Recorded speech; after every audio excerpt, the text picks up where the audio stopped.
كن حسيني الولاء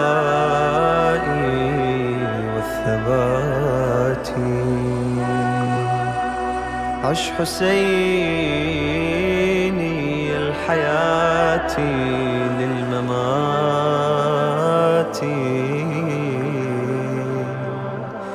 كربلائي كربلائي، كن رفيقي كربلائي.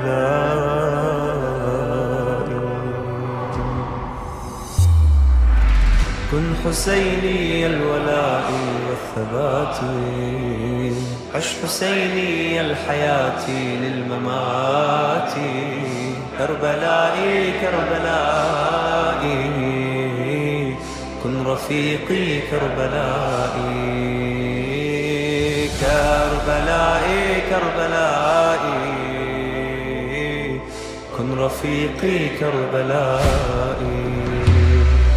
دي حكاية الولاء من فلات كربلاء، علمت شبابها كيف تحفظ الصلاة، علمت عن أولياء، عن شباب أوفياء، أرخصوا مهر الدماء واشتروا عرض السماء. بالدماء وقعوا على الوصية، مهرهم رضا الأمير والزكية، يدخلون للجنان آمنين، كوثرا يسقيهم الولي ريا. بالدماء وقعوا على الوصية، مهرهم رضا الأمير والزكية، يدخلون للجنان آمنين، كوثرا يسقيهم الولي ريا. في العلاء في العلاء، كن رفيقي كربلائي. في العلاء في العلاء، كن رفيقي كربلائي. كن حسيني الولاء والثبات، عش حسيني الحياة للممات، كربلائي كربلائي، كن رفيقي كربلائي.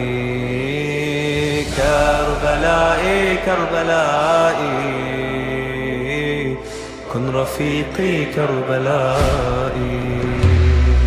كن كقاسم البطل، لا تمن بالأمل، فالفناء في الحسن أشهى من طعم العسل. كن كأكبر علي بالعطاء الأكمل، جود بكل ما لديك في محبة الولي. لا نبالي إن وقعنا في المنون، نحن أهل الحق أصحاب اليقين. لا نهاب الموت لا ولن نهونا، للحسين نرخص دم الوتين. لا نبالي إن وقعنا في المنون، نحن أهل الحق أصحاب اليقين. لا نهاب الموت لا ولن نهونا، للحسين نرخص دم الوتين. بالفداء بالفداء، كن رفيقي كربلائي، بالفداء بالفداء كن رفيقي كربلائي. كن حسيني الولاء والثبات، عش حسيني الحياة للممات. كربلائي كربلائي كن رفيقي كربلائي.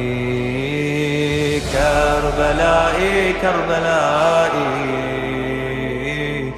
كن رفيقي كربلائي.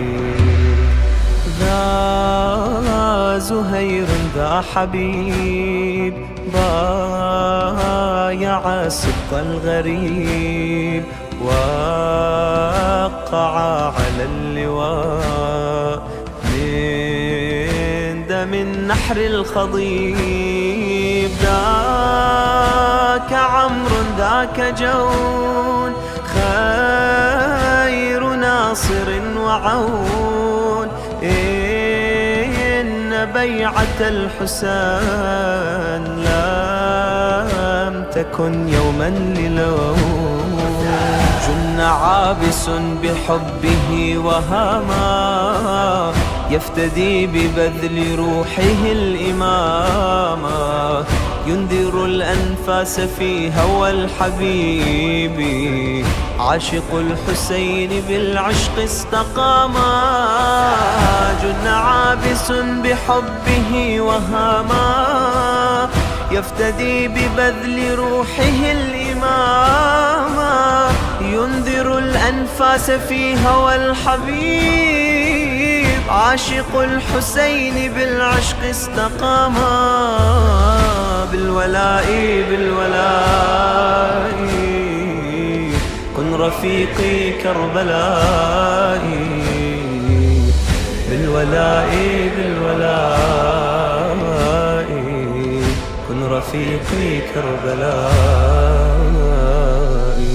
كن حسيني الولاء والثبات، عش حسيني الحياة للممات. كربلائي كربلائي كن رفيقي كربلائي. كربلائي كربلائي كن رفيقي كربلائي.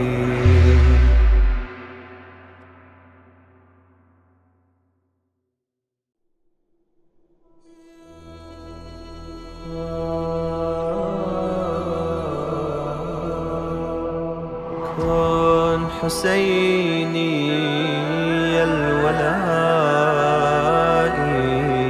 والثبات، عش حسيني الحياة للممات. كربلاء.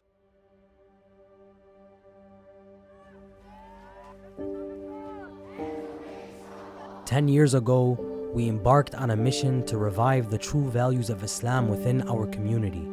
Empowered by the faith and dedication of our volunteers and your endless support, our projects impacted the lives of tens of thousands in our community and beyond.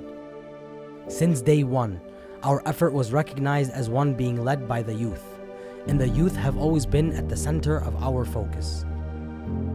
Our goal was and remains to instill Islamic values that enlighten the young generation, strengthen their identity, and empower them to become successful leaders in the future. But as the times we are in become more challenging every day, and our values are consistently under attack, we cannot stand still, and having a facility that allows for bigger and better projects became a necessity. Alhamdulillah, today, Taha Foundation, the parent organization of the Ashura project and Al-Mustafa Scouts, is pleased, honored, and excited to announce the next milestone in our journey. As of May 5th, we have completed the purchase of the upcoming Taha Foundation Community Center, a 48,000 square foot facility that has the amenities we need to improve and expand our programs, including a lecture hall, classrooms, a gym, and a spacious outdoor gathering area. While we are able to secure the purchase of this building, a lot of work is still required to transform it into the state-of-the-art facility that serves our needs in the most effective and efficient way possible. Today, more than ever, and for the sake of our kids and families, we're asking for your support in raising the funds needed for this project. Our fundraising target is $580,000 that will go towards renovations, repairs, furniture, and equipment.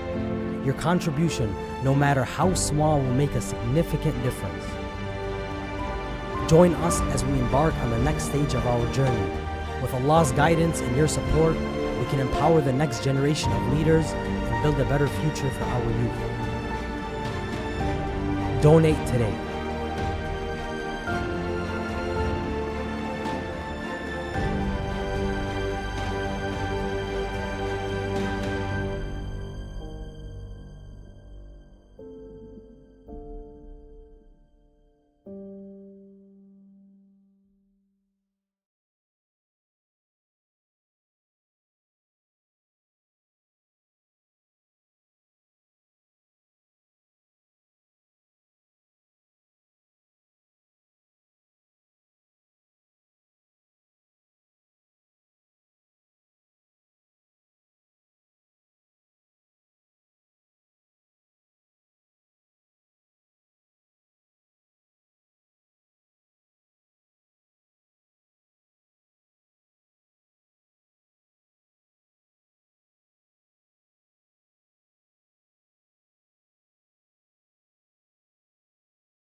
"10 years ago, we embarked on a mission to revive the true values of Islam within our community.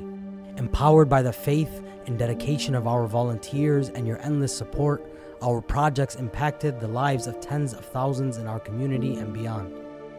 Since day one, our effort was recognized as one being led by the youth, and the youth have always been at the center of our focus. Our goal was and remains to instill Islamic values that enlighten the young generation, strengthen their identity, and empower them to become successful leaders in the future. But as the times we are in become more challenging every day, and our values are consistently under attack, we cannot stand still, and having a facility that allows for bigger and better projects became a necessity.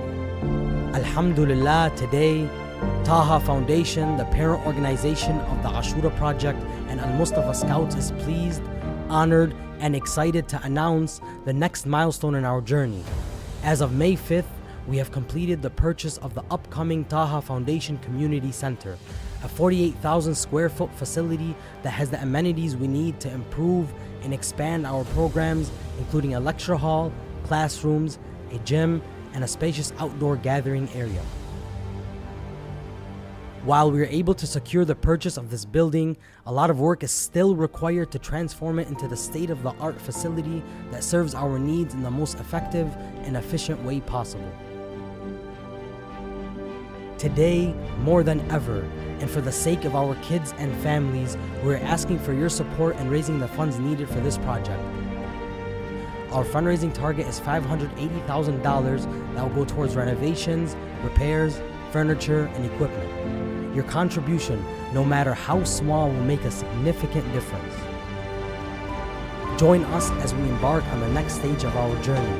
With Allah's guidance and your support, we can empower the next generation of leaders and build a better future for our youth.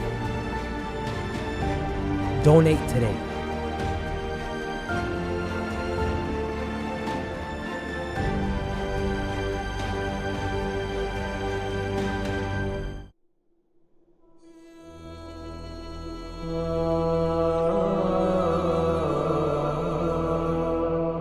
كن حسيني الولاء والثبات، عش حسيني الحياة للممات، كربلائي كربلائي، كن رفيقي كربلائي.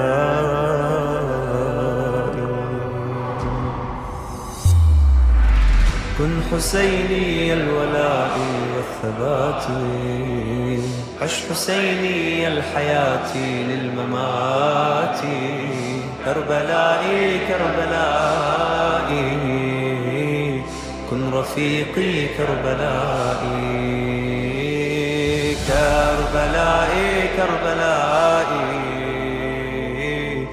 كن رفيقي كربلائي.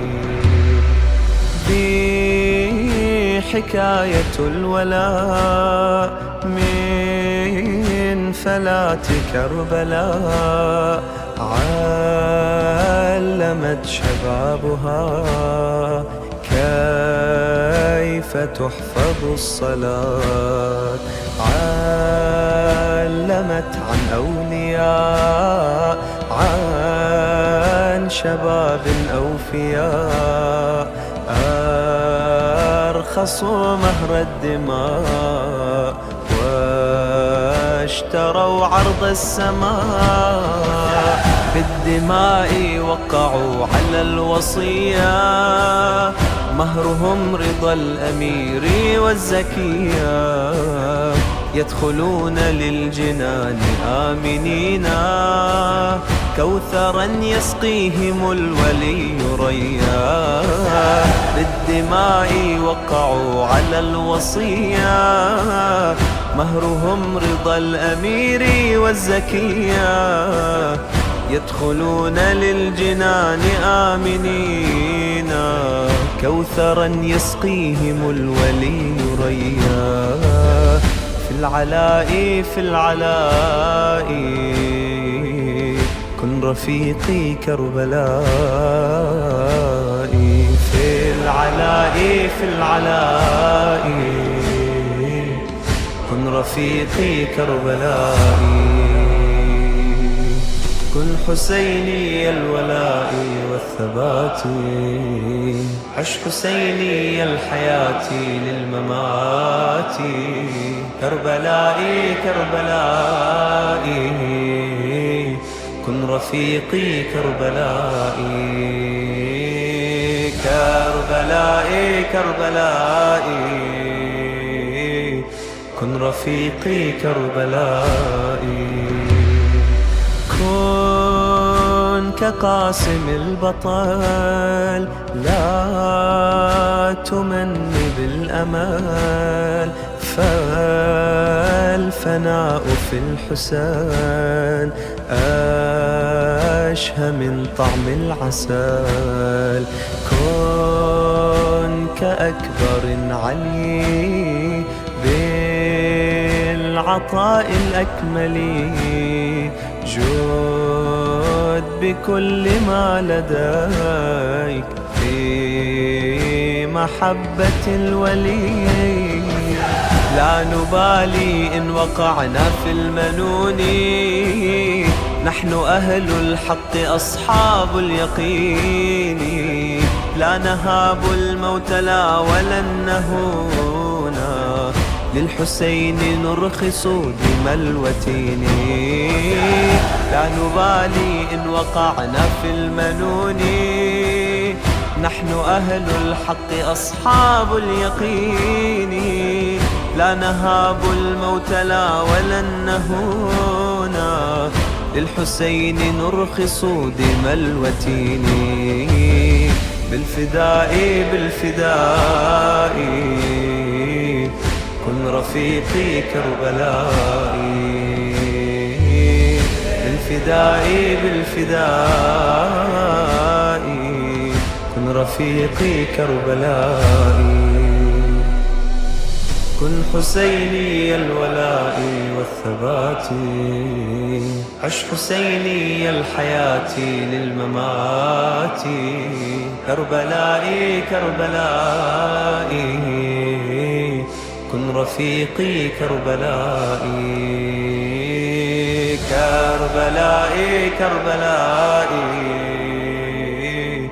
كن رفيقي كربلائي، ذا زهير ذا حبيب بايع سبط الغريب، وقع على اللواء من دم النحر الخضيب، ذاك عمرو ذاك جون.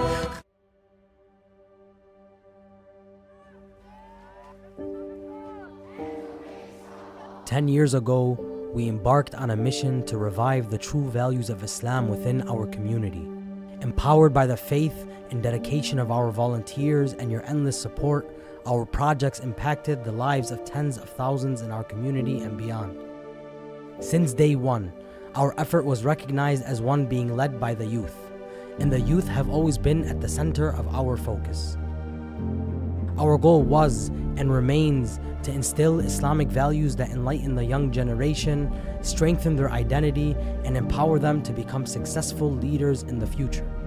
But as the times we are in become more challenging every day, and our values are consistently under attack, we cannot stand still, and having a facility that allows for bigger and better projects became a necessity. Alhamdulillah, today, Taha Foundation, the parent organization of the Ashura project and Al-Mustafa Scouts, is pleased, honored, and excited to announce the next milestone in our journey. As of May 5th, we have completed the purchase of the upcoming Taha Foundation Community Center, a 48,000 square foot facility that has the amenities we need to improve and expand our programs, including a lecture hall, classrooms, a gym, and a spacious outdoor gathering area. While we are able to secure the purchase of this building, a lot of work is still required to transform it into the state-of-the-art facility that serves our needs in the most effective and efficient way possible. Today, more than ever, and for the sake of our kids and families, we're asking for your support in raising the funds needed for this project. Our fundraising target is $580,000 that will go towards renovations, repairs, furniture, and equipment. Your contribution, no matter how small, will make a significant difference. Join us as we embark on the next stage of our journey. With Allah's guidance and your support, we can empower the next generation of leaders and build a better future for our youth. Donate today.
حتف الوغى بل منه قد إنا هديناه السبيل إما شاكرا وإما كفورا.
يوما كان شره مستطيرا.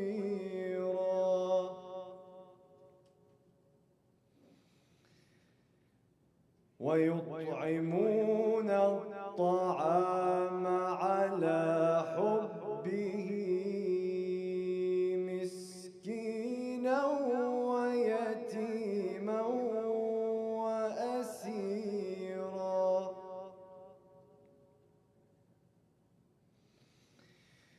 إنما نطعمكم لوجه الله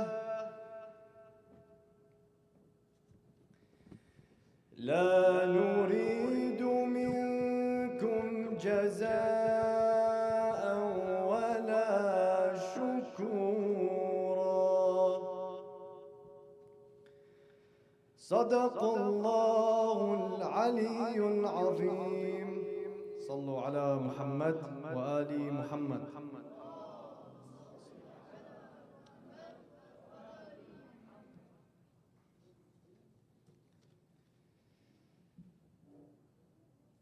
أعوذ بالله من الشيطان الرجيم. بسم الله الرحمن الرحيم. الحمد لله رب العالمين، والصلاة والسلام على سيدنا ونبينا وشفيع ذنوبنا أبي القاسم المصطفى محمد.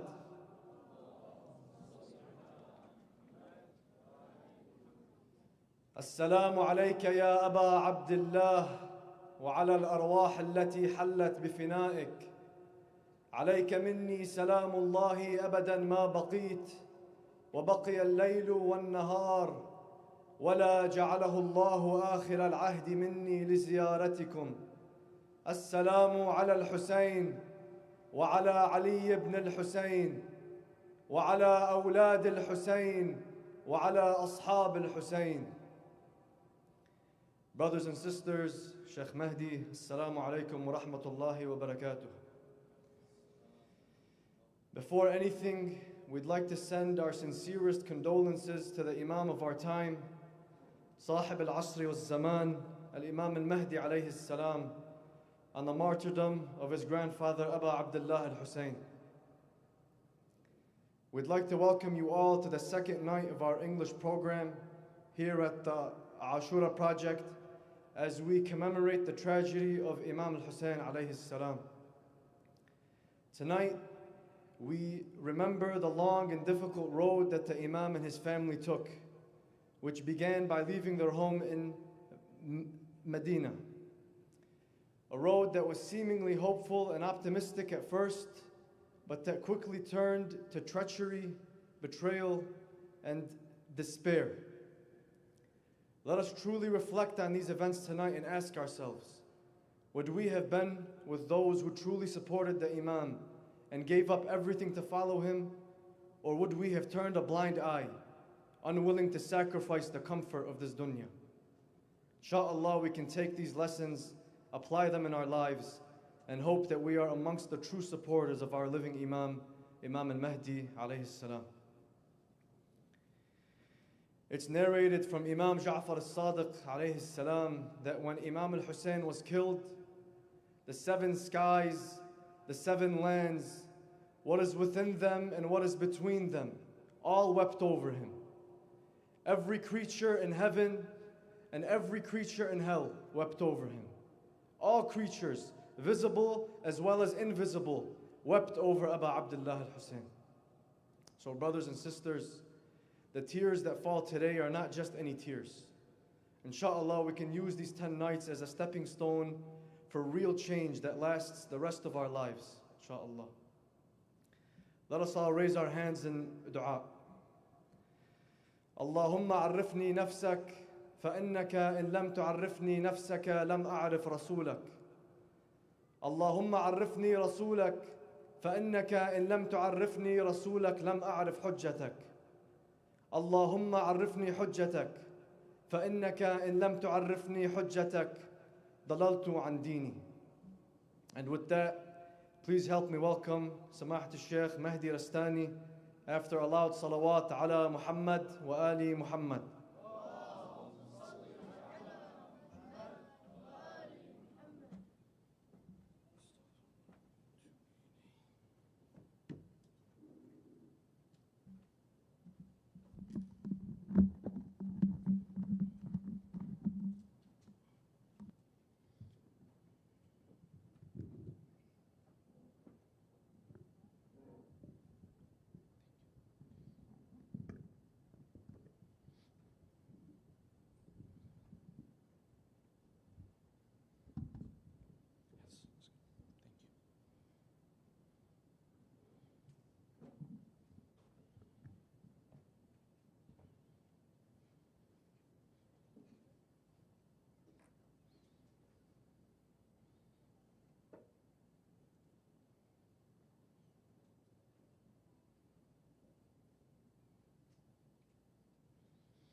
One more loud salawat, please.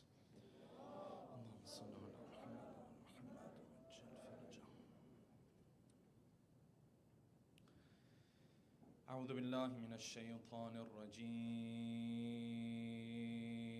بسم الله الرحمن الرحيم.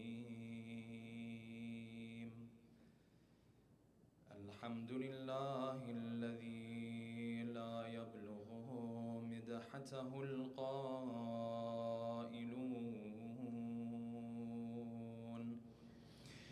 ولا يحصي نعماءه العادون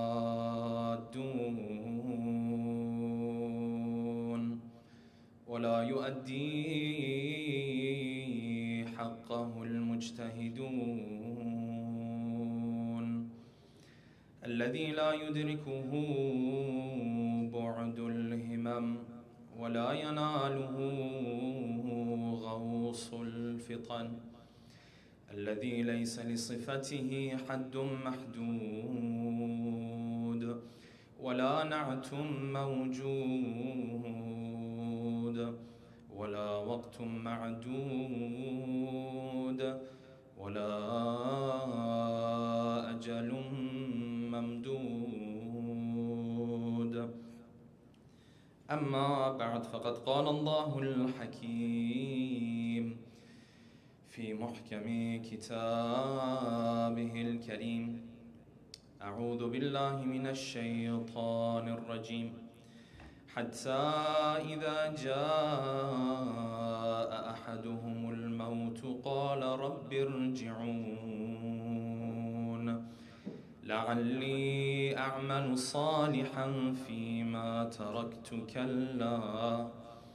كلا إنها كلمة هو قائلها ومن ورائهم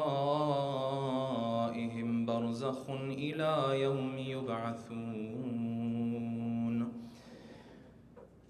فإذا نفخ في الصور فلا أنساب بينهم يومئذ ولا يتساءلون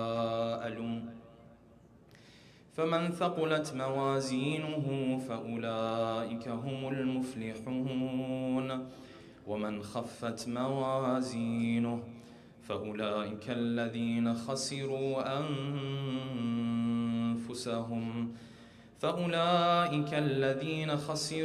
أنفسهم في جهنم خالدون صدق الله العلي العظيم صلوات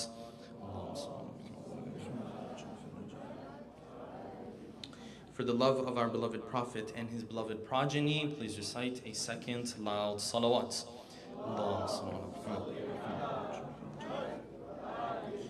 For the hastening in the return of our beloved 12th Imam, a third final loud salawat.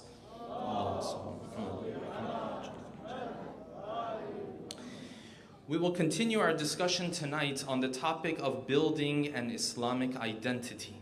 This is a topic we started to discuss in our discussion last night, and we mentioned that this is a topic extremely crucial for us living in this part of the world as Muslims to discuss, because the reality is from a very young age you start to notice that as a Muslim you start to live life very differently from all the other people around you within your society and within your community.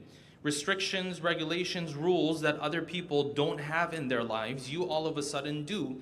There are certain things you can't eat, there are certain actions you can't engage in, there are certain individuals you may not be able to have relationships with, and so on and so forth. And therefore, this brings this question to mind as to what is my identity and who am I? Because clearly I'm different from all the other people I see from myself within society. And we said the answer to this question is difficult because the reality is you and I identify in a multitude of different ways. Sometimes based on our ethnicity, sometimes based on where we're born, sometimes based on where we grew up in, and another host of different ways that we identify. And what makes the discussion even more complex is that sometimes these identities start to clash with one another. Your identity sometimes as a husband or a wife or as a relative might clash with your identity as a friend. Sometimes you might have to make a choice between which identity you give preference to, Muslim or non-Muslim, believe in a faith or don't believe in a faith. This is something you deal with in your day-to-day life. And you always end up giving preference to one of these identities over the other one, and mainly and usually the one that is deeper and more essential to who you are as a human being. Whichever of these you give more importance to is the one you're going to give preference to if these identities ever clash with one another. We said Islam expects the same thing from us as well. Let's get to know what your most foundational identity is as a human being. And then if any other identity were to ever clash with this one, Allah subhanahu wa ta'ala expects from you and I to give preference and precedence to this identity over the other identity. So we went to the Quran and we asked this question, what is my most foundational identity? We got an answer that was a very humbling answer. And that is, your identity is that you're a servant of somebody who gave you everything you have in life. That person or entity happens to be the entity we refer to as God. He is God because He gave you everything that you have in your life. Hence, your identity is the existence and the being that has zero authority over his own life. We said Islamic philosophers go deeper into this. They call the human being a mumkin amongst the other mumkinats that we have in this world. And we said a mumkin is that being that is so weak he can't even stand on his own 2 feet. In order to exist, it requires someone else to bring him into existence. And in order for him to continue to exist, someone has to give him existence every single second. This is a humbling answer from the Quran. But the Quran said, this is your identity. You are that thing that always needs God to take care of everything for him. Ali ibn Abi Talib described for us what we go through in the womb of our mother. تَمُورُ فِي بَطْنِ أُمِّكَ جَنِينًا لا تحير دعاء ولا تسمع نداء. You are that drop of fluid that was in the womb of the mother. You couldn't communicate with anybody. No one else could communicate with you. You needed God to take care of you 24/7, 24/7. And even when He brought you into this world, you didn't know the rules of this world. He had to teach all of that to you as well. So the Quran tells us this is our most foundational identity. Our identity always has God as a part of it. God is part and parcel of it, which is why Surah Al-Hashr, verse number 19 told us that if you ever forget about Allah subhanahu wa ta'ala, you have forgotten who you are yourself. Because God is always part of our equation. We cannot define ourselves without a greater power giving existence to us. The moment you remove that greater power, you no longer exist as a human being. And finally, we mentioned that in Salatul Mayyit, you find that all the other identities of the human being start to disappear.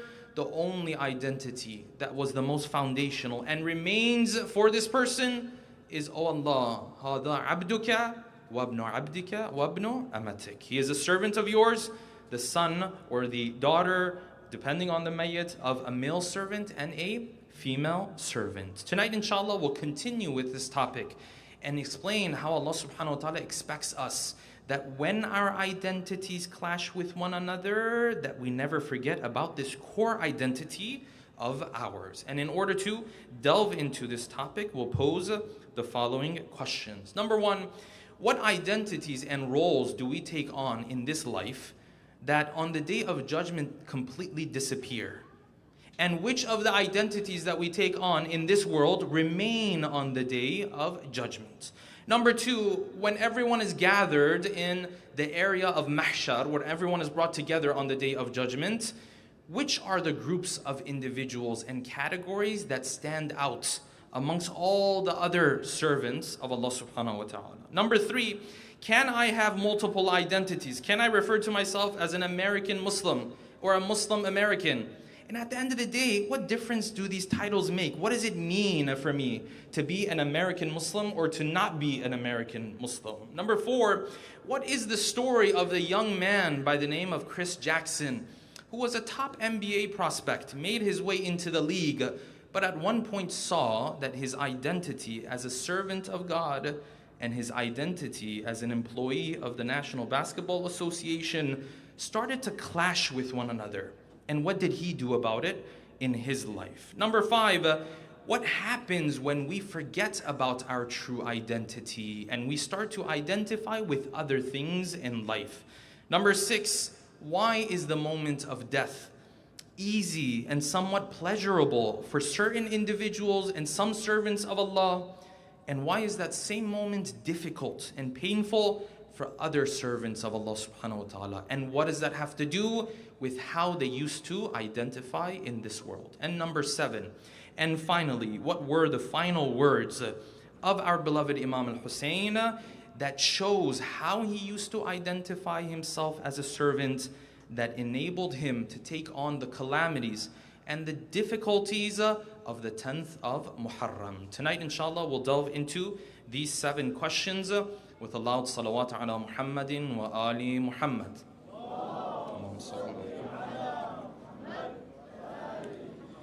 Let us begin from here. The human being, when the moment of death comes, his salatul mayyit is done, this is initially a moment of shock for him. Because all the other identities that he used to have, everything else that he used to think matters, all of a sudden doesn't matter. Only certain things matter for him. Only certain things are going to better his situation in that world. It's a moment of shock. And the Quran tells us and teaches us that this moment of shock continues. The moment of death is just the beginning. Well, then he's going to move on to a next realm. When he moves on to that next realm, he constantly sees that all these identities he used to cling on to are no longer a thing anymore. And Allah subhanahu wa ta'ala in the verses of the Quran very beautifully describes these moments for us. These are the verses we started out the lecture today with. He says, حَتَّى إِذَا جَاءَ أَحَدُهُمُ الْمَوْتِ Surah Mu'minun, verses 99 onwards. He says, when the moment of death comes, قَالَ رَبِّ ارْجِعُونَ. He says, oh Allah, take me back. Why? لَعَلِّي أَعْمَلُ صَالِحًا. I want to go back, I want to do some good deeds, so on and so forth. The response comes back, Kalla, definitely not. That's not happening. Kalla is emphatic negation of any possibility. Kalla, innaha kalimatun huwa qailuha. Some have interpreted this line to mean what? That's just some words he's saying, meaning if God were to bring him back, he would continue living life the way he's living life. وَمِن وَرَائِهِمْ بَرْزَخٌ إِلَى يَوْمِ يُبْعَثُونَ. Then the Quran says this, verse 101. فَإِذَا نُفِخَ فِي الصُّورِ. When the barzakh comes to an end and they blow into the trumpets, everything in the world changes. One of those things that changes and makes the day of judgment what it is the following. فَإِذَا نُفِخَ فِي الصُّورِ فَلَا أَنْسَابَ بَيْنَهُمْ يَوْمَئِذٍ. The relationships, the acquaintance, the connections that they used to have with one another, i.e. the identities that they used to have, all of that disappears. فَلَا أَنْسَابَ بَيْنَهُمْ. Those connections, friendships they used to have, all of that starts to disappear. وَلَا يَتَسَاءَلُونَ. Tasa'ul means what? Tasa'ul means when you get to see your friend, you sit and you talk. He asks about you, you ask about him. When you go visit your relatives, yes, you do silatul rahim. That might sometimes be difficult, by the way, in case you haven't noticed. When your mom wakes you up 5 o'clock in the morning and says, come talk on the phone with your cousin who's on the other side of the world, yes? This is part of silatul rahim. When you go and you do tasa'ul, you speak to this other person speaks to you. This is what the Quran says. This doesn't happen on the Day of Judgment. Why? Because those relationships that these guys had, they're gone. فَلَا أَنْسَابَ بَيْنَهُمْ. The nasab, the connection between them is gone. So what does that mean? If I show up on the Day of Judgment, I don't know who's who, and so, no, you know exactly who's who. This is the beauty of the Day of Judgment. You have a complete recollection of all the relationships you had. You know, this is this person, this is the guy who comes from the same tribe as us, same ethnicity, this is my cousin, this is my aunt, you'll remember all of that. Except the relationships don't have that pull anymore. They don't have weight to them anymore. No one does things based off of these relationships anymore. In this world, your relative used to come to you and say, hey, just spread this rumor about this guy. He's creating some problems for me, this, that. This is the relationship you had. Over there, the relationship has zero pull. Doesn't work anymore. That identity doesn't have any more weight behind it. Except for those identities that had to do with you being a servant of God. So the Quran says on that day, Al-akhillau yawma'idhin ba'duhum li ba'din adu. People who used to quote unquote love each other and they were super close friends, on that day they turn into enemies. They recognize each other. They remember each other. You know, this is this guy. I remember meeting this guy. I remember talking to this person. All of that you remember. But the relationships don't have those pull anymore.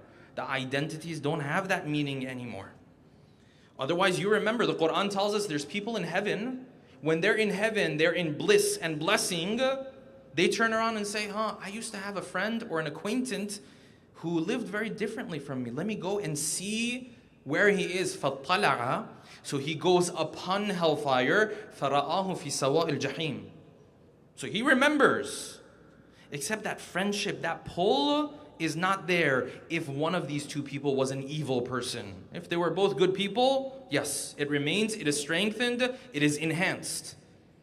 But otherwise, the identities, they disappear. فَلَا أَنْسَابَ بَيْنَهُمْ يَوْمَئِذٍ وَلَا يَتَسَاءَلُونَ. Okay, so what happens then? The Quran says, okay, all of this other stuff goes out the window. So the only thing that matters for you and God in those moments is what? He says, listen, there's only two categories on that day. Two categories. فَمَنْ ثَقُلَتْ مَوَازِينُهُ فَأُولَٰئِكَ هُمُ الْمُفْلِحُونَ. The one who comes with weighty deeds, deeds that have value, فَأُولَٰئِكَ هُمُ الْمُفْلِحُونَ. They're in a good spot. وَمَنْ خَفَّتْ مَوَازِينُهُ. And the one who comes, he has nothing. Then this person, Allah subhanahu wa ta'ala says, أُولَٰئِكَ الَّذِينَ خَسِرُوا أَنفُسَهُم. They lost themselves. They forgot who they were. في عذاب في جهنم خالدون. this one remains in the hellfire. Ya Allah, what about all the other identities? The other identities, those go out the window. This is why Surah Al-Waqi'ah speaks about this. Surah Al-Waqi'ah very beautifully says, when you come on that day, everything changes on the day of judgment. The whole world order, whatever you are used to, it changes. إِذَا وَقَعَتِ الْوَاقِعَةِ لَيْسَ لِوَقَعَتِهَا كَاذِبَةٌ. When that event takes place, and it will definitely take place, you know what that event does? خَافِضَةٌ رَافِعَةٌ. Some people it pulls down, some people it takes up. Recite a salawat, please.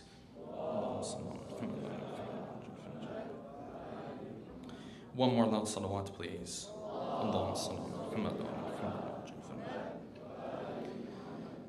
The Quran says that event and that day, خَافِضَةٌ رَافِعَةٌ. Some people it pulls down. Some people it takes up. Some identities worth a lot on that day, that in this world were not worth that much. Some identities, vice versa.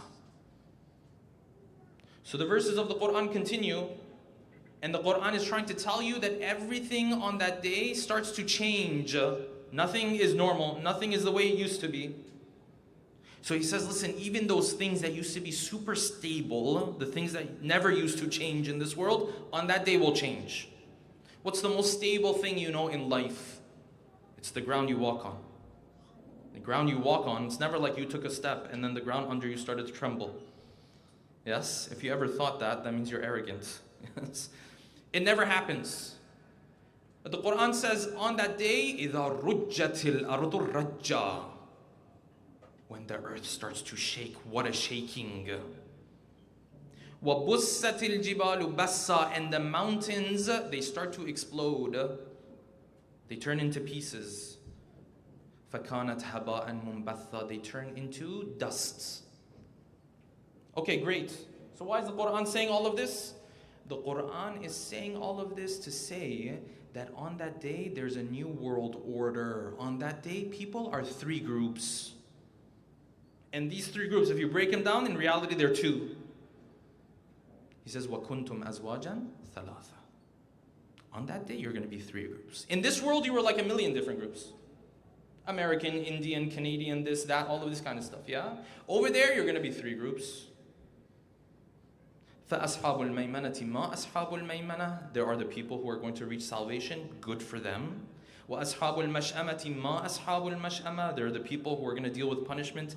It's a really difficult situation. وَالسَّابِقُونَ السَّابِقُونَ. And the people who are just like way ahead of everybody else. They were wonderful.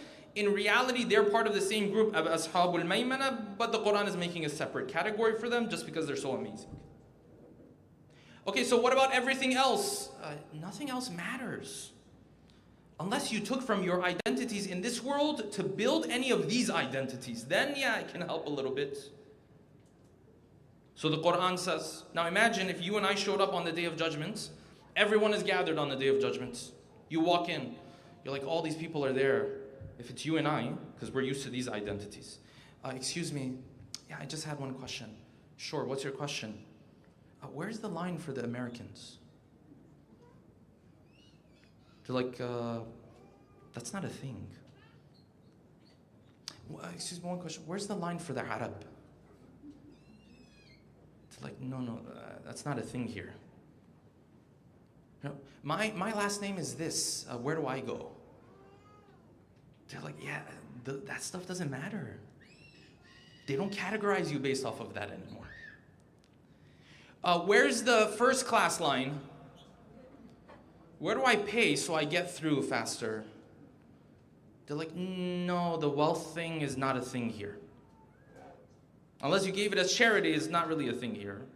It's not terrible either, but I mean, it's not really helpful. We don't have a line called the rich people line. It's not how it works. So on the day of judgment, you don't have these categorizations. You know what you do have? You have other lines. Except those other lines are based on other realities, not on these realities. They're based on other realities. So the narrations, multiple narrations speak of this idea. The narration says when everyone is gathered in the mahshar and Allah subhanahu wa ta'ala has everyone in front of him, quote unquote, then the angels call out different groups. Then there is a first class line. Except it's not the one who could pay extra. It's the one who couldn't pay at all. It's a new world order. So the narration says in Al-Kafi, the 6th Imam says, he says on that day the angels, Allah subhanahu wa ta'ala tells them to call out, أَيْنَ فُقَرَاءِ الْمُؤْمِنِينَ? Where are the poor believers? Where are the ones who used to deal with the financial tests that I put in front of them? The narration says they stand up, waiting to see what God has to tell them. So Allah subhanahu wa ta'ala addresses them. He says, listen, I didn't make you poor in this world. I didn't have you struggle because I disliked you. I tested you with this test because I wanted to honor you on this day. I wanted you to have a special place on this day. So I tested you, and I tested you in a way that I didn't test other people. Very difficult, very difficult. So the narration says, Allah subhanahu wa ta'ala addresses them.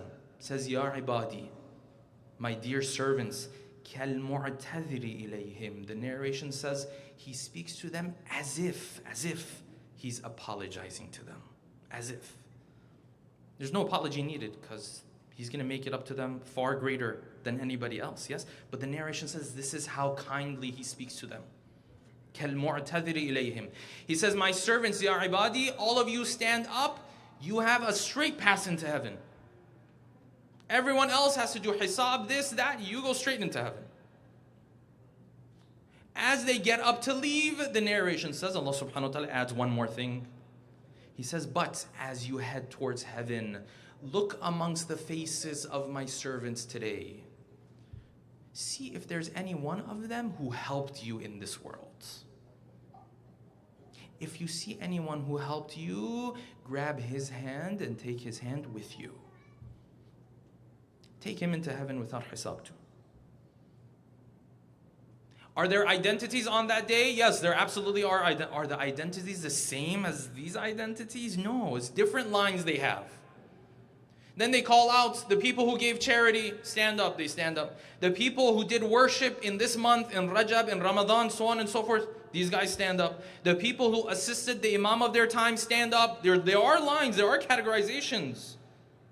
There is a first class line. Except it's based on your servitude and submission to God. That's the thing.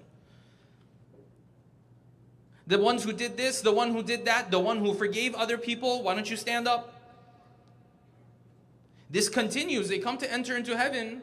You all know heaven doesn't have one gate. So narrations in Shia and Sunni say 8 gates or doors or however you want to refer to it. They have different doors, different lines based on different identities. One door is the door of salat. This guy, maybe he wasn't perfect in other areas, but he did a good job with his salat. He really tried. In other areas, he tried to hold back from sin. Sometimes he fell short, but he did a good job with his salat. Salat, we have a lot to say about. Inshallah, the 10th night, we'll talk about salat in depth and in detail. There's a lot of injustice we've done to salat. We have to get back to that topic. This is one of the doors of heaven. One of the doors of heaven is Hajj. This was a person who did his Hajj well. Bismillah. Different doors, different identities. All of them go back to how much of an abd you were, how much of a servant you were. Yes? And then there's one door. This is the door that is my favorite door. There's one door in heaven. It's called Babu Tawbah. It's the door for the one who didn't have the most shining resume. It's the door for the one who messed up a lot. It's the door for the one who did a lot of wrong things. But he repented. There's a whole door for you. There's a whole door in heaven. You know, sometimes people sit back and say, Sheikh, I don't know. Has God really forgiven me or not? Baba, there's a whole door named after you. If you repented, that's where you're headed. Imagine, just imagine, this is not a narration, I'm just picturing these moments. Imagine you come onto the day of judgment, yes? And the Quran tells us the moment people are resurrected, they pretty much already know where they're headed. Because their faces are either emanating lights Oh, it's showing darkness. Yes, the Quran talks about this. Yes, يَوْمَ تَبْيَضُّ وُجُوهٌ وَتَسْوَدُّ وُجُوهٌ. Some are emanating light, some are dark. There's a spiritual darkness that they have on their faces. Yes. So everyone pretty much already knows where they're headed. But imagine you walk onto the Day of Judgment and the angels look at you and say, oh, I know you. You're the one who messed up a lot. You did a lot of wrong things. But your face is emanating with light, not because you came with a perfect resume or even close to that. Your face is emanating with light because you're going to enter through Babu Tawbah. You're the one who repented. I know you very well.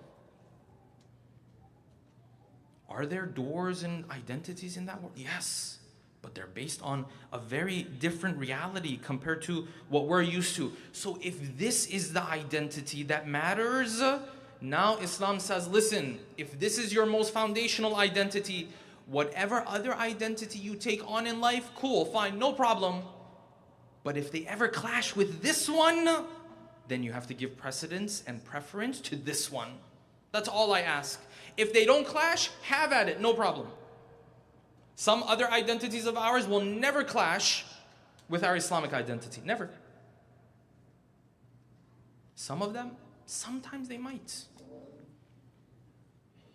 So this person, he identifies as an employee of a very important organization or corporation or whatever. He's very successful in his career. Yes? We need more Muslims of that sort, who are professionals, who know what they're doing, who do a good job at what they do, so on and so forth. Yes?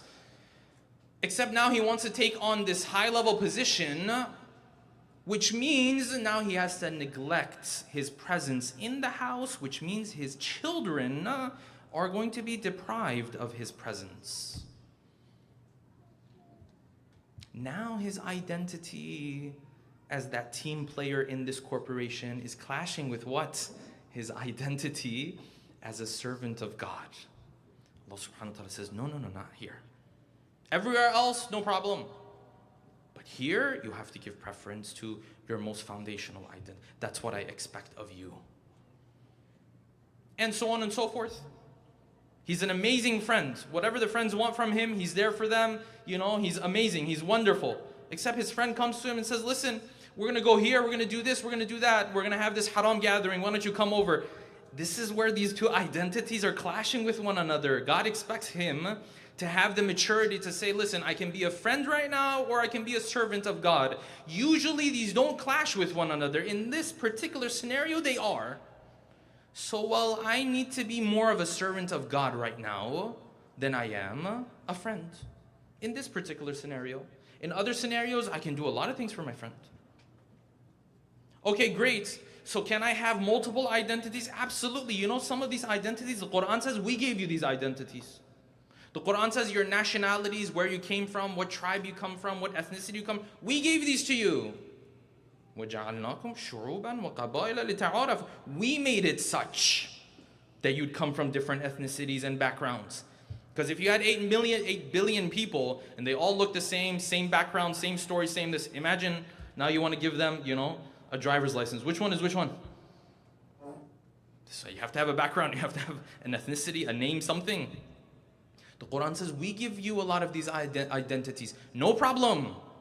Just if they ever clash with your Islamic identity, that's where I expect you to hold back over there. So someone comes and says, Sheikh, I hear what you're saying, but I'm a proud American. I'm American. Okay, no problem. How do you know I'm not a proud American or whatever? What do you even know what that means? Let's talk about what it means. Maybe I agree with you.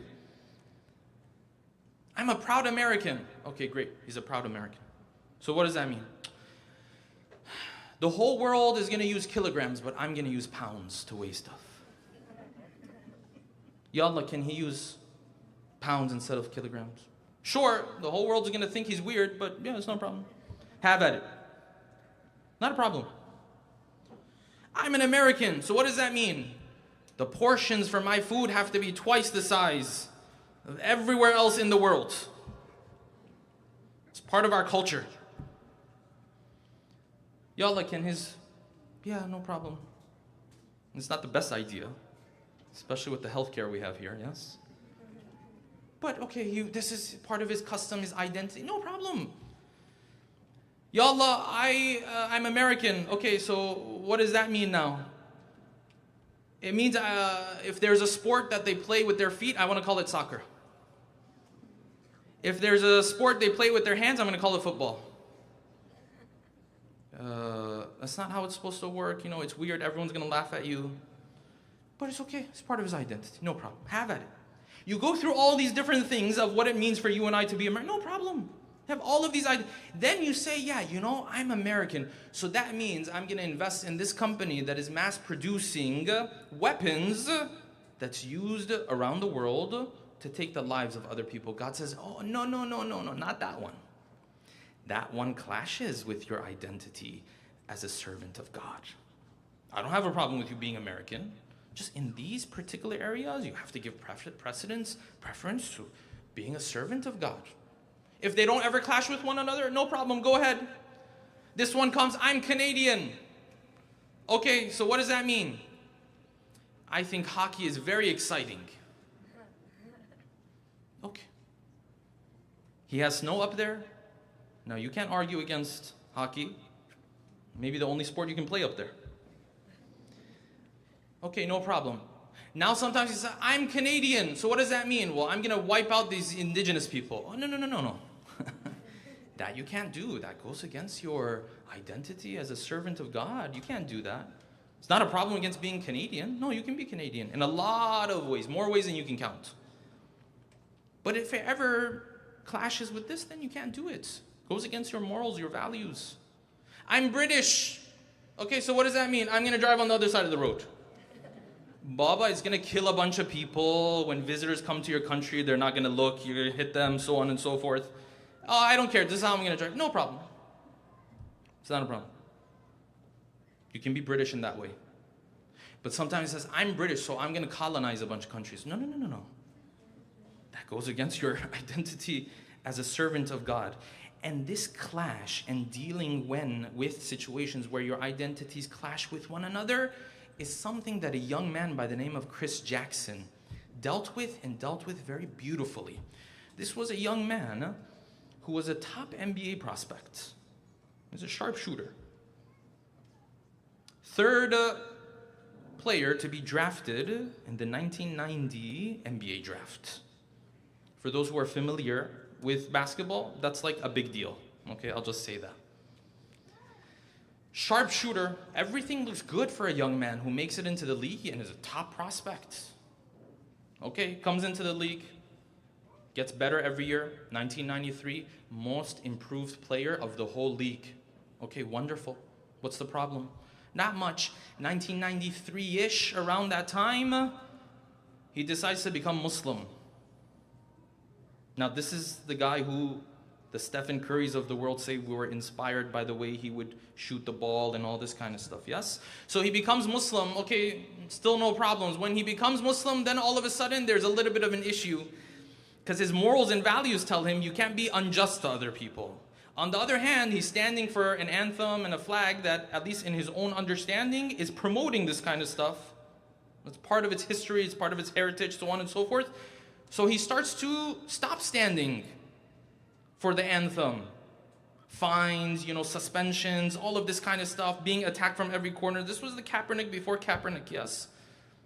Until he reaches the final point where they say, listen, you can close your eyes when the anthem is being played. That's the furthest extent that the NBA is willing to go with you. Yes? Because of this, his whole future as a top NBA prospect, imagine the wealth, imagine the opportunities, imagine the fame, imagine the connections you would have, eventually set aside from teams.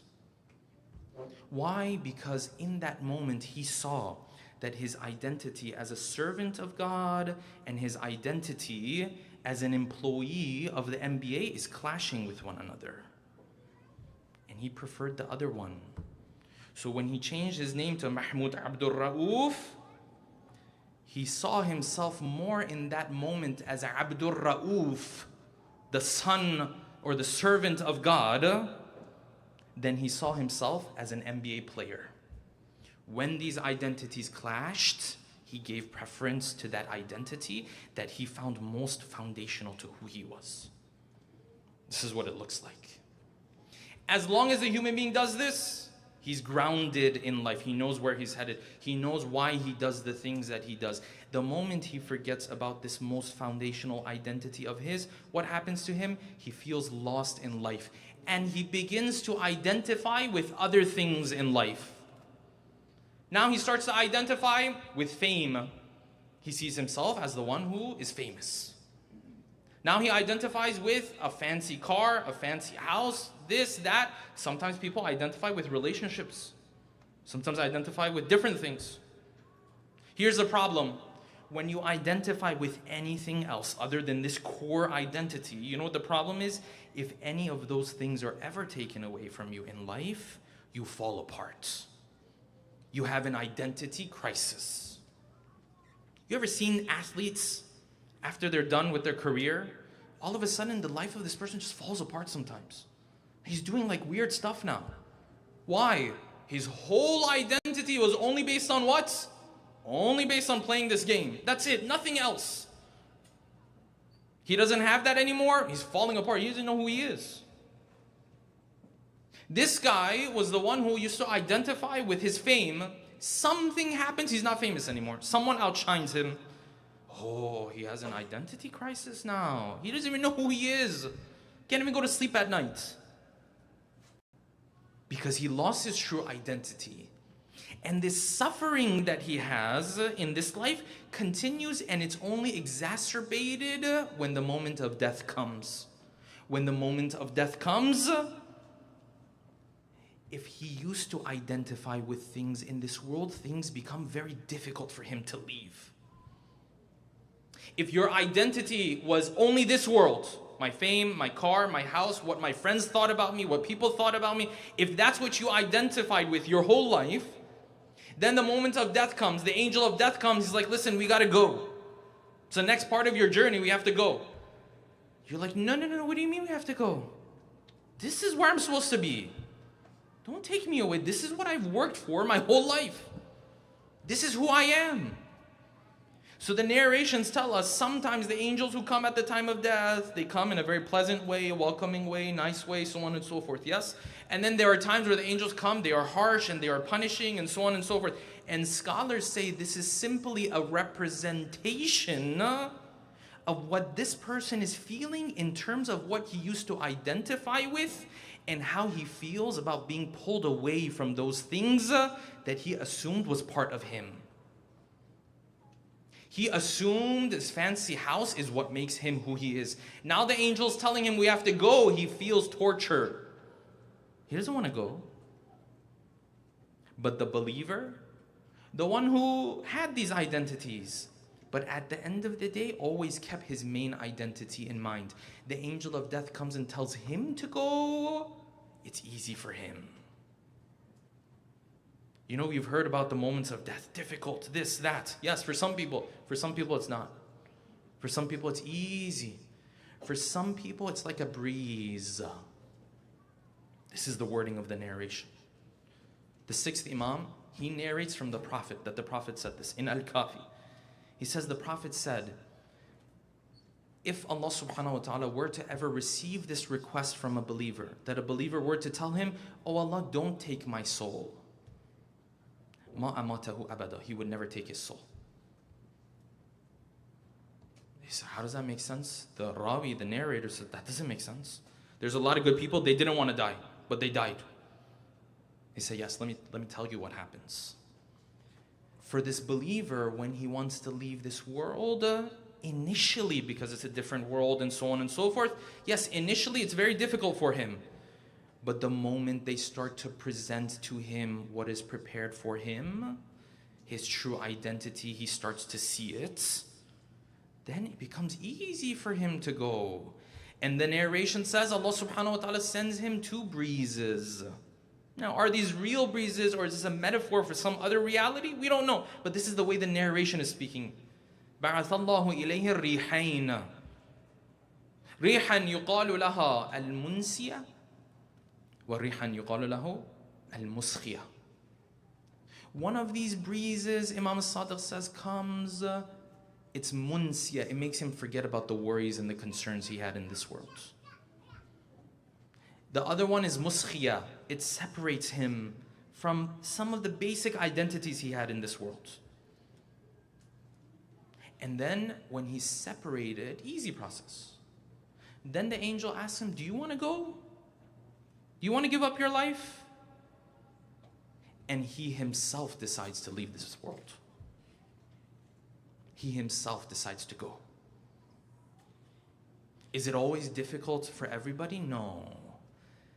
If I only identify with the dunya, yes, this is going to be very difficult. If I show my servitude and submission and identify as a servant of God, when they want to take me to another world where everything is based off of whether or not you're a servant of God, it becomes easy for me to go. And this is why the final words of our beloved third Imam are so special. On the 10th of Muharram, those calamities were so serious, so difficult, so painful. You and I can't even imagine some of these difficulties. And then at the very end, some of the last words that are narrated of Imam al-Hussein, what did he say? He said, Allahumma anta muta'ali al-makan. Oh Allah, you are the one who's high. You know what he's doing? He's identifying as a servant. He sees himself as a servant. It's the only reason why Imam al-Hussein can go through the difficulties that he went through, because he has already taken on this identity of I am a servant, I don't own anything. He doesn't take a position of authority with God. Oh Allah, why this? Why? No, I'm a servant. I accept. Allahumma anta muta'ali al-makan, azim al-jabarut. You're the one who has jabarut. You're the one who has kingdom. I'm nobody. Shadidul mihal, ghaniyun anil khalaiq. You are the one who's always in charge. You don't need your servants. Your servants need you. This is Imam al-Hussein identifying as a servant. When you and I identify as a servant, even to 100th degree of what Imam al-Hussein used to identify as a servant as. Even if to 100th degree we do that, then when Allah subhanahu wa ta'ala tells us, do this, pray, fast, so on and so forth, we don't sit there and say, who is this God and this religion who keeps telling me what to do and what not to do? No, you're a servant. You don't approach Allah subhanahu wa ta'ala from a position of authority because there's no reality behind that. Your reality is that you're a servant of Allah subhanahu wa ta'ala, and your prosperity and your happiness in this life and the akhirah also lies in that. The sooner you and I accept that, the easier and more happy of a life you and I will have, inshallah. Tomorrow, inshallah, we'll move on to another topic. Let us take a moment to recite Surah Al-Fatiha for all of our marhumin and marhumat, and all of those who have worked hard during these days and nights and the following days and nights to make these majalis possible for all of us, inshallah. Rahimallahu man qara'a Surah Al-Fatihata ma'a as-salawati ala Muhammadin wa ali Muhammad.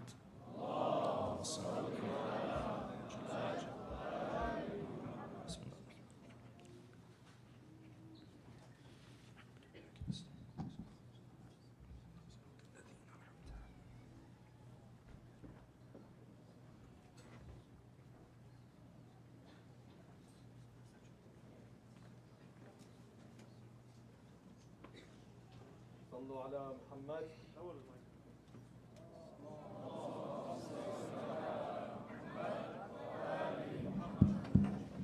ثانية على حب الزهراء.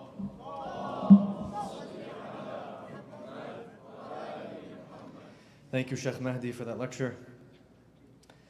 The Ashura Project is proud to once again announce the legacy of Zainab Scholarship Fund, which is an essay contest that we hold every year for college, university, and high school seniors.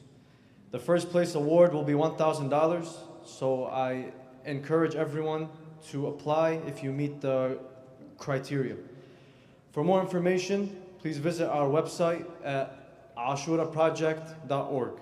And the deadline for this is Sunday, September 3rd, inshallah.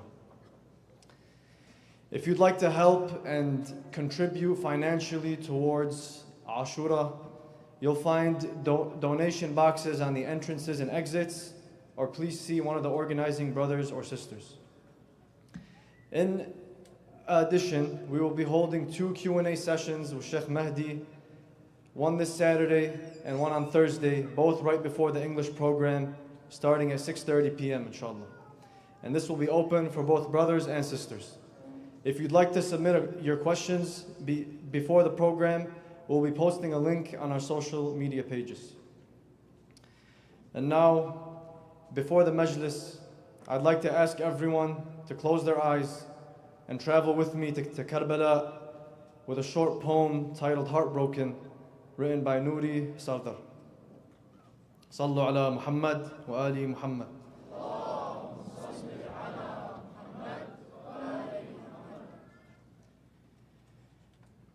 Why do I feel heartbroken, frightened and tense?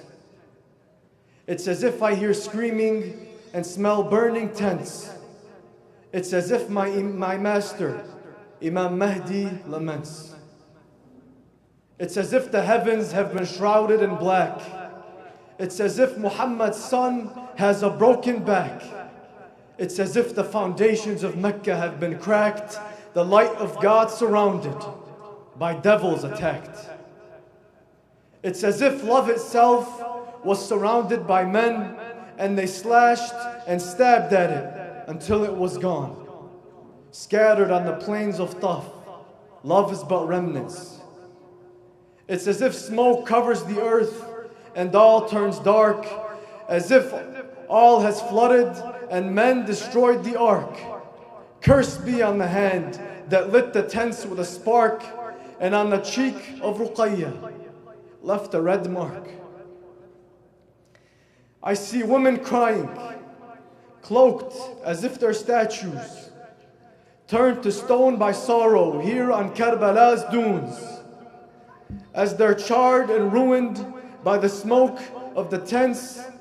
It's as if the moon is now broken into two, and watching the daughters cry, Abbas, where are you? We watched the enemies flee as your sword you drew, but they said your flag fell. Oh uncle, is this true? They said that they tore your hand away from your wrist. When we saw your flag fall, all hope ceased to exist. And Ruqayya prostrated with her small back bent. It's as if Hussein cries out, Allahu Akbar. Oh Lord, help me pull this spear out from my Akbar. His hand gripped on the spear as nothing else matters. As he pulls, he hears the ribs of his son shatter. With a broken heart, I hear his trembled voice cry, how many ribs must I see break in one lifetime? As blood flows from the last remnant of Ahmed's scent, it's as if when we cry, we hear the Mahdi cry, and we lament beneath his loving, watchful eye. The chests beat into rhythm, and if they ask why, say that the crushed chest of Hussein needs an ally. And as we beat our chests, with us Mahdi beats his, and he joins us praying for his reappearance. And upon the blood of Hussein, he'll take his revenge. Upon the blood of Hussein, he'll take his revenge. Sallu ala Muhammad wa ali Muhammad.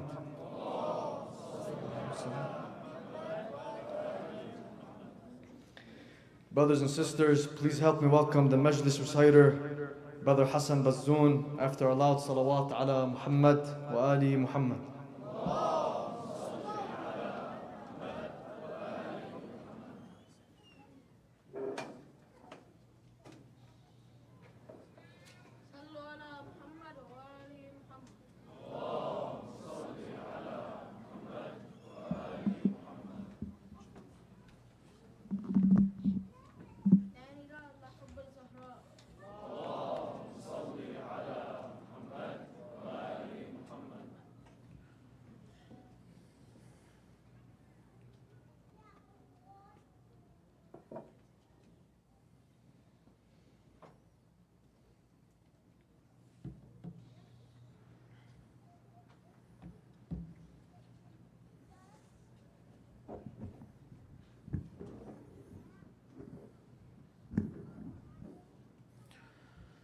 رحم الله من أعاد الصلاة على محمد وآل محمد.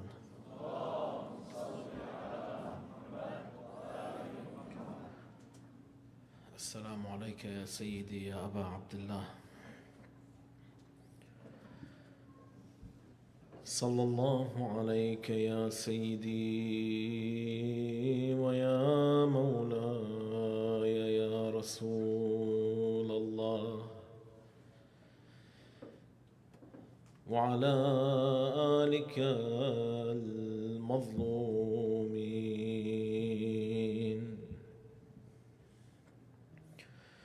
صلى الله عليك يا سيدي ويا مولاي يا أبا عبد الله الحسين. May the peace of Allah be upon the benevolent heart of Imam Hassan. May the peace of Allah be upon you, Aba Abdullah, as you are His vast mercy in the salvation of this ummah. Mazloom ya Hassan, Ghareeb ya Hassan, Shaheed ya Hassan. A stranger you were in Karbala, ya.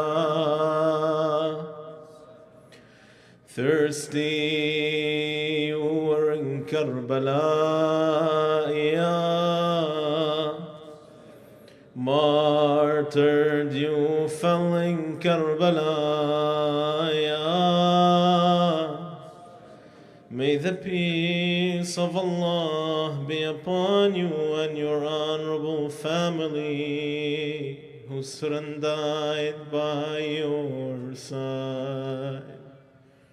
قال رسول الله صلى الله عليه وآله: إن لقتل الحسين حرارة في قلوب المؤمنين لن تبرد أبدا.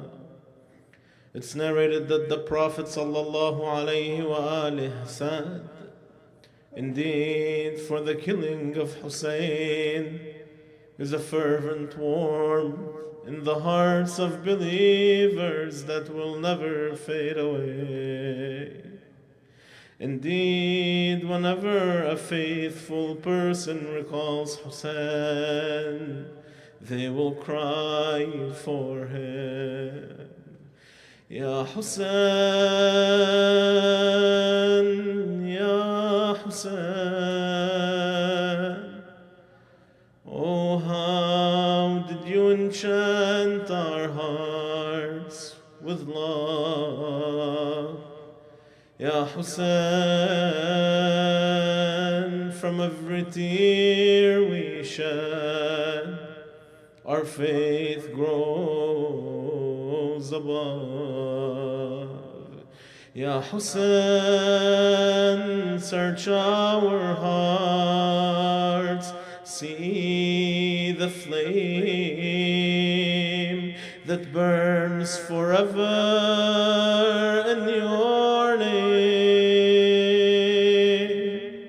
And lest we forget Zainab, noble in praise, and by the Euphrates we remember a moon slain.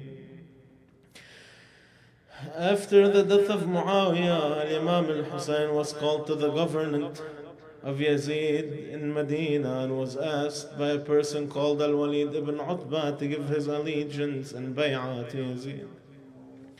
Al-Imam al-Hussein alayhi salam refused and said, "We are the household of prophecy, the true source of the message of Allah and the destination of numerous visiting angels. With us is God's victory and with us is His seal. And Yazid is a wicked wine drinker, a murderer of the respected soul, one who boasts with sin, and those like me do not pledge allegiance to the likes of him."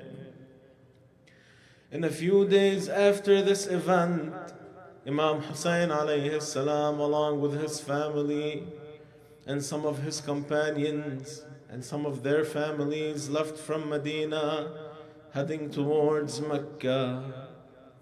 But before our Imam left Medina, he went for a final time to visit the grave of his grandfather Rasulullah.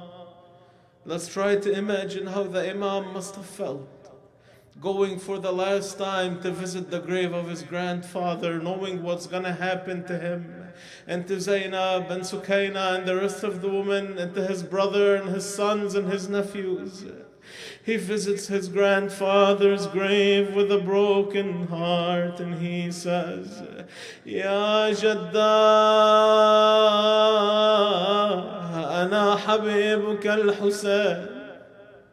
Grandfather Muhammad, I am your beloved Hussein, coming to visit you.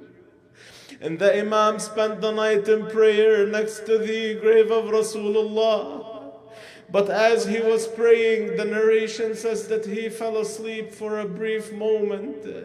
And in that short sleep, he saw in his dream Rasulullah present before him. So he embraced the noble Prophet in the dream. And Prophet Muhammad said to him, "Habibi ya Hussein, Habibi ya Hussein, soon you shall be amongst an evil group from this nation, but you will be covered with your own blood, covered with sand. They shall never have my aid on the day of judgment. Ya Hussein, you will be thirsty, but they will prevent you from water. Your mother and your father and your brother Hassan are with me, and we are long awaiting your arrival. Ya Rasulallah, Ya Rasulallah."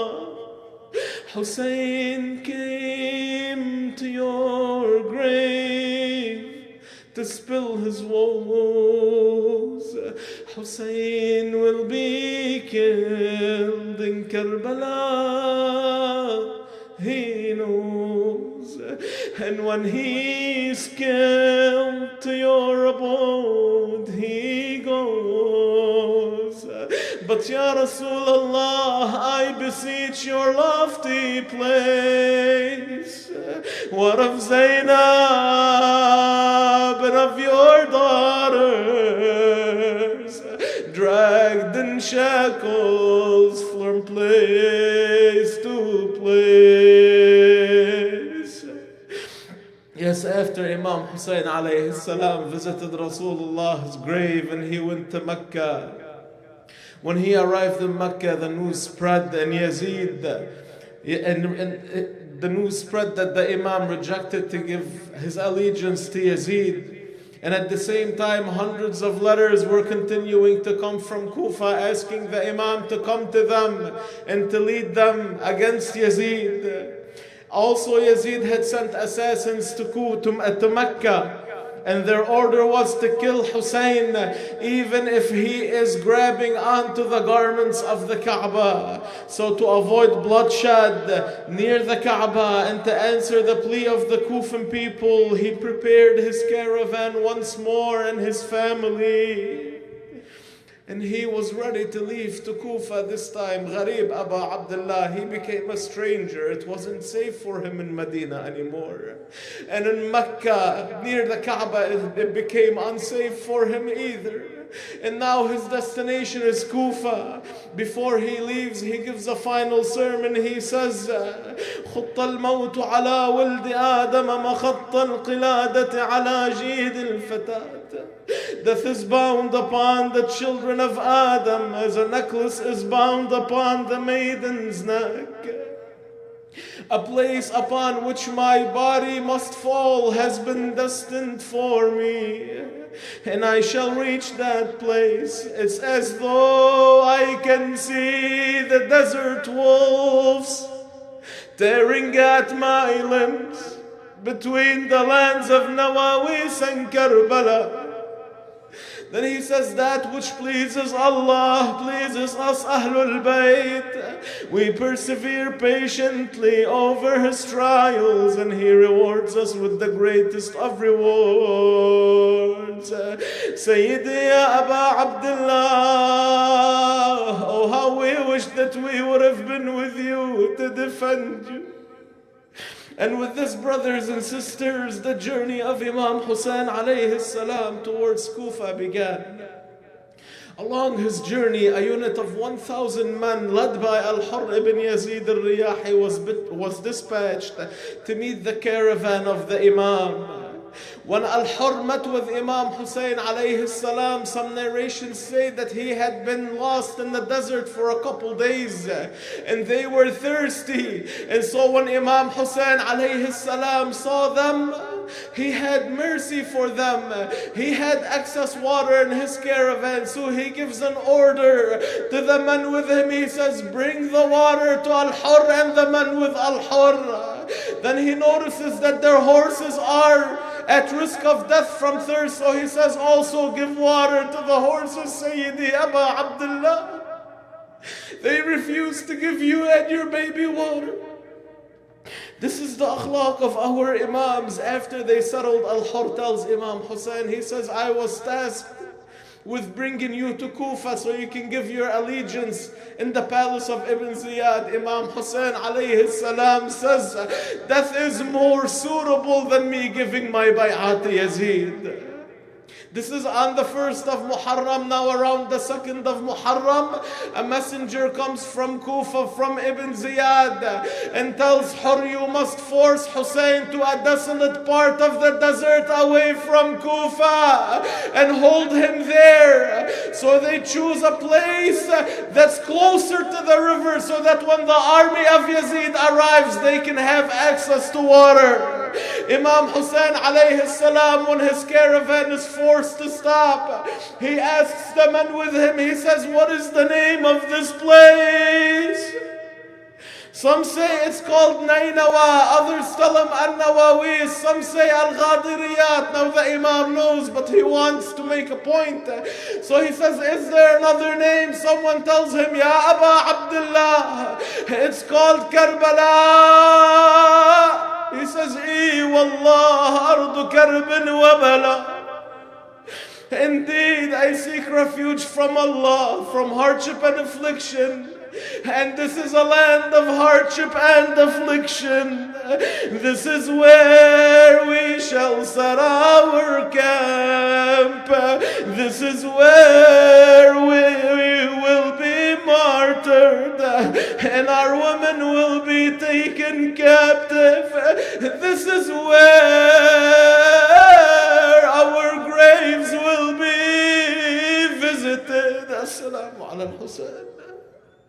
Yes, brothers and sisters, they arrived in Karbala, and on the 10th of Muharram, our beloved Hussein was butchered in the land of Karbala. Ya Karbala, روحي فداء للحسين. يا كربلاء روحي فداء للحسين. يا كربلاء Hussein said, come, put up your sand. Ya Karbala, tell of noble ones who rest in your land. Ya Karbala, Ya Karbala, Ya Karbala, tell how Hussein was brutally slain, beard soaked in blood, thirsty and agonizing pain.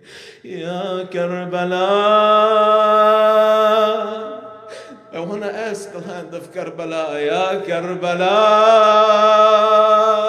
did Zainab walk atop your plains towards Hussein, head resting over sandy grains to ease his woes and quench his thirst after he was killed and his army dispersed? Ya Karbala, Ya Karbala, did she walk to the Euphrates first? Why, brothers and sisters, what's over there? Towards Abbas, thirsty but in water immersed, to wake his soul, to raise his sword. Go, go, go help Hassan, she implored. But in Karbala, the heroes laid in peace. Al-Imam was killed in Karbala, Ali al-Akbar, al-Qasim, al-Abbas, all of the companions were killed. But what happened to Sayyida Zainab? What happened to the women and the children after the caravan? After the men of their caravan were butchered.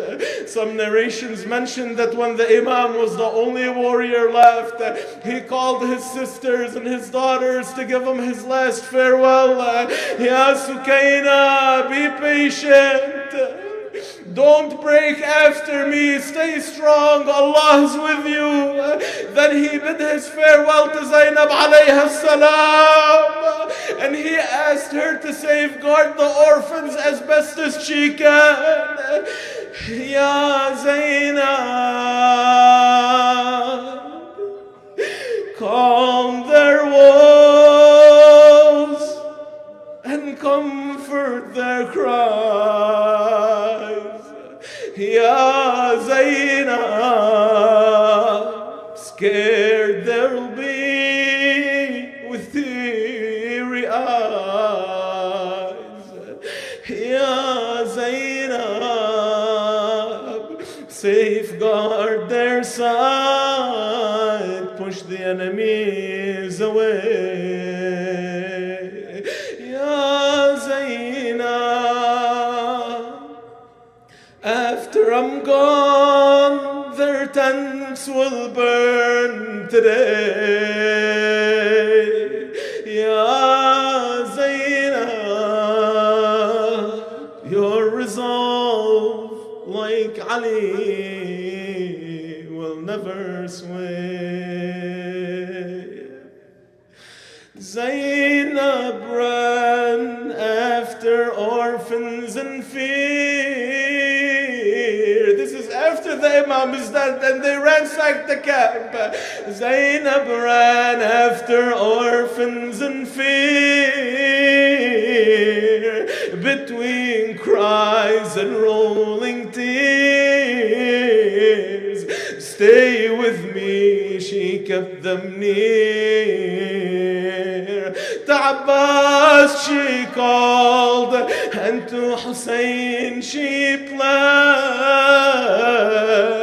Guard your daughters, hours her heart dearly bled,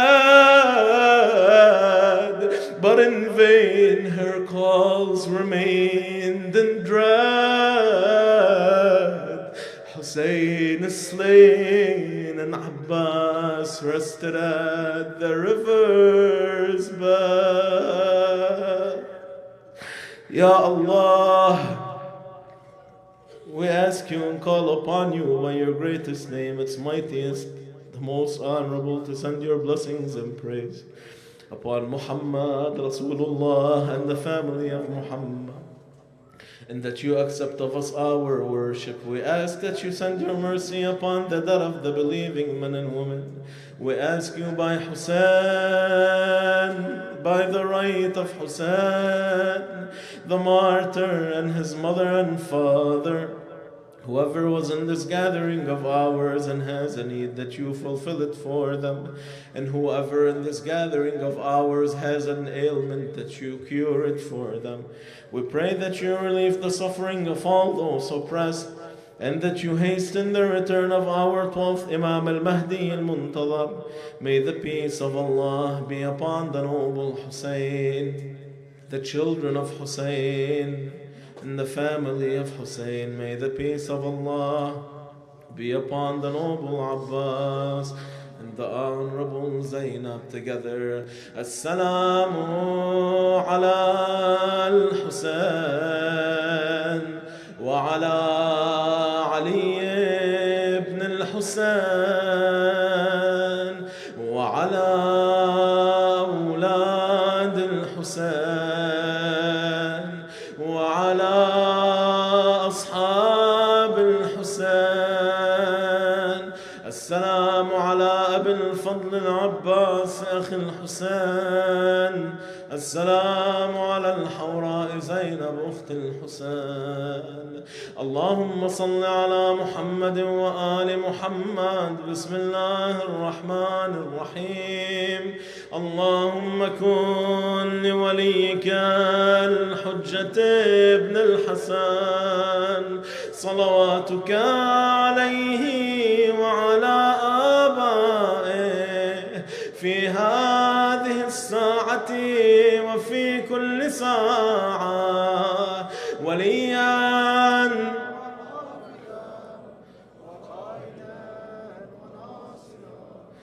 ودليلا معينا حتى تسكنه أرضك طوعا وتمتعه فيها طويلا برحمتك يا أرحم الراحمين. وإلى أرواح الشهداء والعلماء ومن مات على ولاية مولانا أمير المؤمنين، وإلى أموات الحضور لا سيما القائمين على هذا المجلس، رحم الله من قرأ الفاتحة مسبوقة بالصلاة على محمد وآل محمد.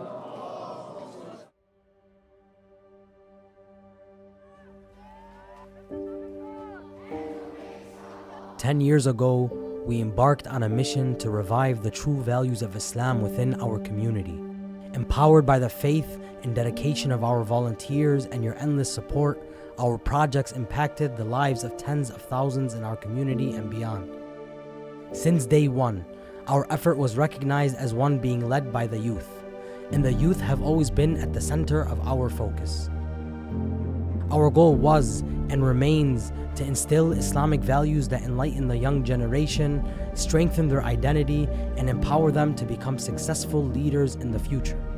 But as the times we are in become more challenging every day, and our values are consistently under attack, we cannot stand still, and having a facility that allows for bigger and better projects became a necessity.